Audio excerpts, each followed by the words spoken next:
Certains s'agaceront que j'alimente une guerre des consoles, d'autres s'étonneront que pour une chaîne YouTube spécialisée en consoles mortes, je tombe si bas à traiter du hardware qui a moins de 10 ans. Au premier, je dirais que s'il y a bien un seul endroit où j'aime la guerre, c'est dans le jeu vidéo parce que, oui, c'est productif. La concurrence, ça a du bon, surtout pour éviter les situations de monopole, et actuellement, le quasi-monopole, il est plutôt du côté de PlayStation, donc je vais pas me retenir de lister ce que Xbox fait de mieux, ne serait-ce que pour élever les deux. Quant aux critiques concernant l'âge de la bête, j'ai envie de dire... Moi, tu me parles pas d'âge. Puisque la Xbox Series X, c'est la meilleure console pour jouer à des jeux qui viennent de consoles mortes. Alors après un générique de 5 secondes, je vous proposerai 5 raisons de l'acheter.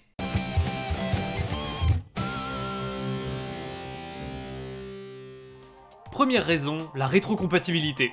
Imaginez un peu comment on jouirait sur place si la PS5 permettait de lire nos disques PS2 et PS3. Et bien sur Series X, c'est le cas. Enfin non, elle lit pas les jeux PS2, mais vous m'avez compris. Vous êtes sans doute français si vous m'écoutez, et donc comme moi, vous étiez certainement un pro Sony une grande partie de votre vie. Par conséquent, vous avez raté plein d'exclusivités Microsoft au fil des ans.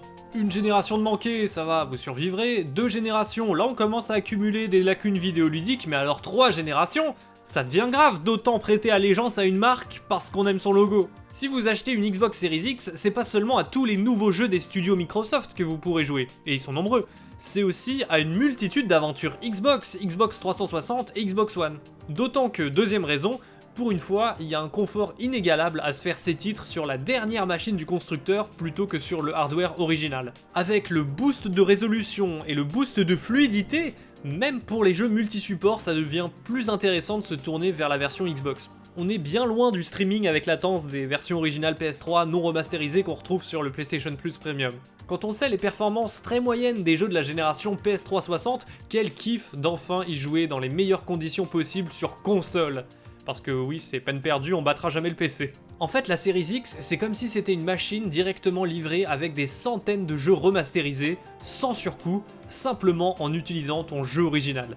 Oui, mais si j'étais pro Sony, je les ai pas les disques Xbox originaux, bougre d'andouille. Bah super, tu vas pouvoir découvrir le monde merveilleux des boutiques d'occasion, où on trouve des centaines de jeux rétro pour quelques euros.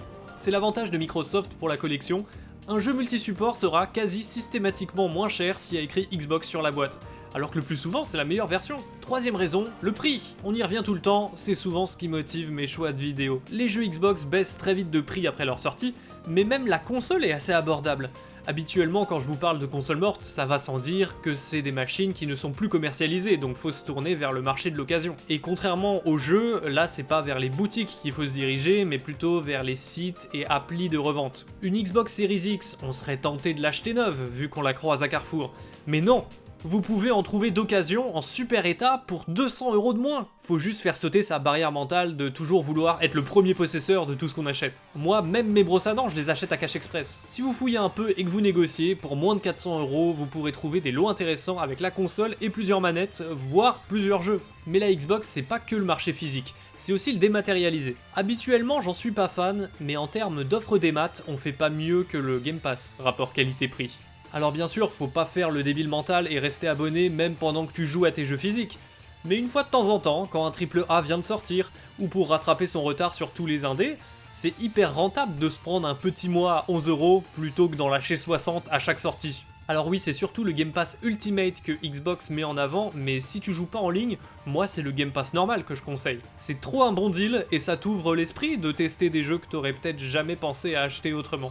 Mais le Game Pass, c'est pas qu'une question de prix, c'est aussi une affaire de confort. Et le confort, c'est ma 4ème raison d'acheter la console. La Xbox Series X est une machine hyper bien conçue. Que ça soit la ventilation ultra silencieuse, l'ergonomie de sa manette, les sauvegardes automatiques dans le cloud pour récupérer sa progression où que tu sois, qu'importe ton support, le Smart Delivery pour avoir une version next-gen même quand t'as acheté la version old-gen, le Quick Resume qui s'inscrit à merveille avec l'idée du Game Pass de picorer plusieurs jeux en même temps. Là tu peux laisser en stand-by plusieurs jeux pour y revenir sans les fermer. On se doute pas à quel point ça manque à notre vie avant de l'avoir testé. C'est hyper pratique et ça permet d'être encore plus efficace dans son temps alloué au gaming. Et enfin, pour certains c'est optionnel, mais pour tous ceux qui vivent pas dans un loft, c'est génial que la console prenne pas trop de place. En photo on dirait un gros monolithe, mais dans les faits c'est une des consoles HD les moins encombrantes de ma collection. Elle rentre partout, allongée ou debout. T'es pas obligé de la cacher derrière ta télé comme la PS5. Non mais franchement c'est quoi ça ? Vous l'avez déjà vu en vrai dans un salon? Comment elle peut se regarder dans une glace? Y a rien d'optimisé niveau espace, c'est littéralement l'opposé de la génération précédente où la Xbox One de 2013 c'était un énorme bloc disgracieux alors que la PS4 était toute slim et plus puissante. On peut dire que Microsoft s'est bien rattrapé. La Series X en l'état, elle a pas besoin de modèle slim. En parlant de ça, 5ème raison, dépêchez-vous d'acheter une Series X cette année, parce qu'il semblerait que la prochaine révision de la console perdra le lecteur de disque. Or, à l'heure actuelle, pour moi, c'est une de ses plus grandes forces, alliée à la rétrocompatibilité qui lui donne un avantage concurrentiel. Mais tout ça, ça marche seulement si vous étiez un joueur PlayStation avant. Si c'est la Xbox One X que vous aviez, c'est tout de suite beaucoup moins intéressant. Donc ce que je dis marche aussi à l'envers. Si votre old gen c'est une Xbox, prenez-vous une PS5 plutôt. Mais statistiquement, en tant que français, encore une fois, vous avez plus de chances d'avoir opté pour la PS4. Et en fait, le principal problème que je vois avec la PS5, c'est la PS4. Je trouve qu'en l'état, la PS4, elle est déjà tellement excellente que tu gagnes pas grand chose aujourd'hui à upgrader pour une PS5 versus la Series X. Même si pour être honnête, j'aime pas trop la direction qu'a l'air de prendre Xbox niveau hardware. Si les fuites se confirment, c'est la dernière année où je peux vous recommander leur console avec beaucoup d'enthousiasme.